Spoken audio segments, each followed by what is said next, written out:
दोस्तों, एक समय ऐसा था जब भारत को सोने की चिड़िया के नाम से भी जाना जाता था, क्योंकि इस दौर के राजाओं की शान या शौकत के चर्चे दुनिया भर में थे। हालांकि यही दौलत दुनिया भर के हमलावरों को अपनी ओर खींचती थी, इसलिए उस दौर के राजा अपने खजानों को बचाने के लिए इनसे जुड़ी जानकारियां गुप्त रखते थे। उस दौरान कई क्रूर आक्रमणकारी भले ही राजाओं की सत्ता छीनने में कामयाब रहे, लेकिन वह कई छिपे हुए खजानों को हासिल नहीं कर सके। बाद में ऐसे कई खजाने हैं जिनकी तलाश अभी करनी बाकी है। दोस्तों, आज के इस वीडियो में हम आपको भारत के 7 लुप्त खजानों के बारे में बताने जा रहे हैं। दोस्तों, वीडियो को शुरू से लेकर आखिर तक जरूर देखना, और अभी तक आपने हमारे चैनल को सब्सक्राइब नहीं किया है तो उस साइड वाले रेड बटन को दबाकर साइड में घंटी को क्लिक करके ऑल का ऑप्शन जरूर सिलेक्ट करें। कृष्णा नदी का खजाना गोलकोंडा। कृष्णा नदी के बारे में तो हम सब जानते हैं, और गोलकोंडा हैदराबाद की एक तहसील है। गोलकोंडा में एक बहुत बड़ा किला भी है जो गोलकोंडा किले के नाम से भी जाना जाता है, जो 1518 से 1687 तक कुतुब शाही वंश की राजधानी हुआ करता था। यह जगह हीरे की खदान के लिए दुनिया भर में मशहूर थी। कहा जाता है कि दुनिया के सबसे मशहूर हीरे कोहिनूर और हुब हीरे को यहाँ से ही निकाला गया था। बता दें कि गोलकोंडा में हीरों की खदान में आखिरी बार खुदाई 14वीं शताब्दी में की गई थी। तब भारत दुनिया भर में एकमात्र ऐसा देश था जहां पर हीरे निकाले जाते थे। हीरों की यह खदान कहाँ थी, इसका आज तक सही से कोई अंदाजा नहीं लगाया जा सका है, पर कहा जाता है कि यह हीरों की खदानें कृष्णा नदी के किनारे हुआ करती थी, और लोगों का मानना है कि हीरों की खदानों से निकाले गए हीरे आज भी कृष्णा नदी के तल में पड़े हुए हैं। इन हीरों की खदानों के कारण गोलकोंडा दुनिया भर में प्रसिद्ध था, क्योंकि उस समय में केवल यहाँ से ही हीरे निकालते थे और दुनिया भर में भेजे जाते थे। नादिर शाह का खजाना दिल्ली। नादिर शाह के बारे में तो हमने किताबों में बहुत बार पढ़ा है। उनके युद्ध और शासन काल के बारे में किताबों में देखने को मिल जाएगा। नादिर शाह 1736 में ईरान के शासक हुआ करते थे, और सन 1739 में नादिर शाह ने भारत पर आक्रमण कर दिया। उन्होंने 50,000 सैनिकों के साथ दिल्ली पर हमला किया, और इस आक्रमण से दिल्ली में बहुत ज्यादा लोगों को मारा और काफी लूट मचाई। कहा जाता है उनके युद्ध का प्रमुख मकसद यह था कि दिल्ली को लूट कर इस पर शासन किया जाए, लेकिन उसकी शासन करने की इच्छा अधूरी रह गई। लेकिन नादिर शाह ने जो दिल्ली में लूट मचाई थी, उसको ले जाने के लिए 240 किलोमीटर तक सैनिकों की लाइन लग गई, और कहा जाता है कि जब नादिर शाह दिल्ली को लूटकर वापस जा रहे थे, तो उनके ही तंबू में उनके सैनिकों ने उनकी हत्या कर दी, और नादिर शाह के मरने के बाद यह खजाना अहमद शाह दुर्रानी के हक में चला गया। कुछ समय बाद अहमद शाह दुर्रानी की किसी बीमारी के कारण मौत हो गई, और कहा जाता है कि उन्होंने वह खजाना मरने से पहले कहीं छुपा दिया था। इस खजाने के अंदर बहुत सारा कीमती सामान था, जिसमें सोने चांदी के जेवरात थे, जिसका आज तक किसी को कोई पता नहीं है। सोन भंडार गुफा का खजाना बिहार। सोनभद्र की गुफाएं बिहार राज्य के एक छोटे से शहर राजगीर जो नालंदा में स्थित है, और इन गुफाओं को सोन भंडार गुफा के नाम से भी जाना जाता है, क्योंकि कहा जाता है कि इन गुफाओं में बहुत ही ज्यादा मात्रा में खजाना छुपाया हुआ है, जिसे आज तक कोई नहीं खोज पाया। यहीं पर भगवान बुद्ध ने बिंबिसार को धर्म उपदेश दिया था।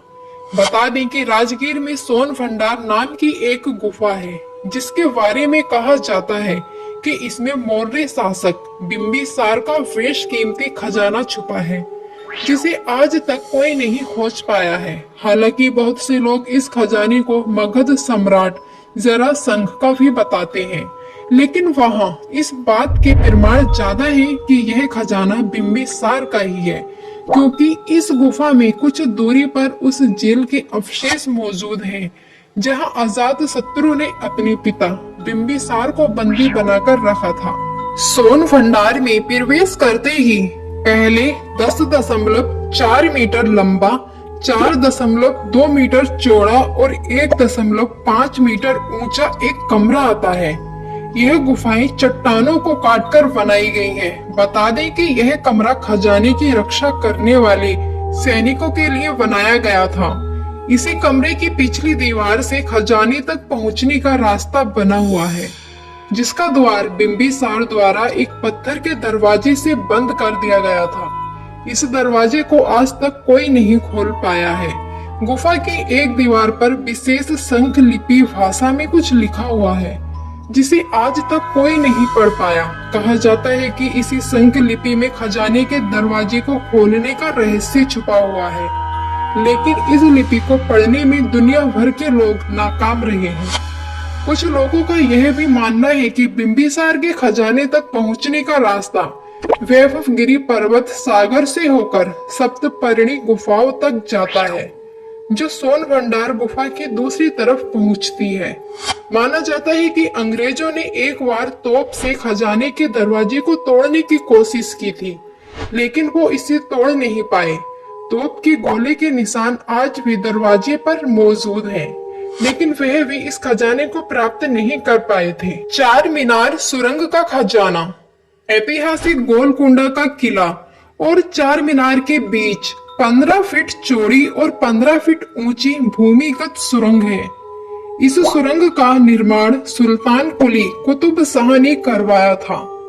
माना जाता है कि इस सुरंग में शाही परिवार द्वारा अपने खजाने को छुपाने के लिए इस सुरंग का निर्माण करवाया था और सुल्तान कुतुब शाह ने अपना शाही खजाना रखवाया था।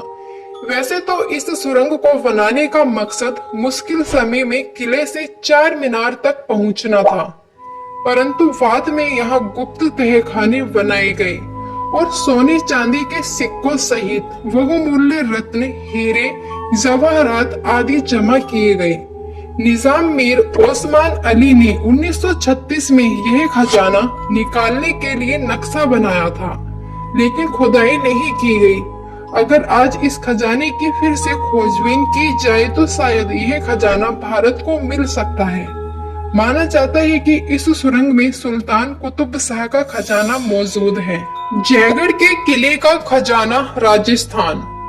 राजस्थान के कुछ खजानों की चर्चा समय समय पर होती रही है। राजस्थान के जयपुर में स्थित है जयगढ़ का किला, इन्हीं में से एक है। इस किले में तोप बनाने का कारखाना, शस्त्रागार, महल, बगीचे आदि बने हुए हैं। इसी किले में एक है मानसिंह प्रथम का खजाना। मानसिंह अकबर का सेनापति था। माना जाता है कि 1580 में उन्होंने अफगानिस्तान को जीत लिया था और मोहम्मद गजनी के खजाने को लेकर वह भारत आ गया, लेकिन उसने इसके बारे में अकबर को नहीं बताया। उसने इस खजाने को जयगढ़ किले में दफना दिया। यह माना जाता है कि उसने महल के नीचे तहखाने बनाए और खजाने को उसमें भर दिया। कहा तो ये भी जाता है कि 1976 में इमरजेंसी के दौरान पूर्व प्रधानमंत्री इंदिरा गांधी ने भी इस खजाने की तलाश में जान लगा दी। कई महीनों तक खुदाई चलती रही, लेकिन उनकी ये खोज व्यर्थ गई और उन्होंने घोषणा कर दी कि किले में इस प्रकार का कोई खजाना नहीं है। जयगढ़ खजाने को लेकर राजस्थान में एक और कहानी प्रचलित है।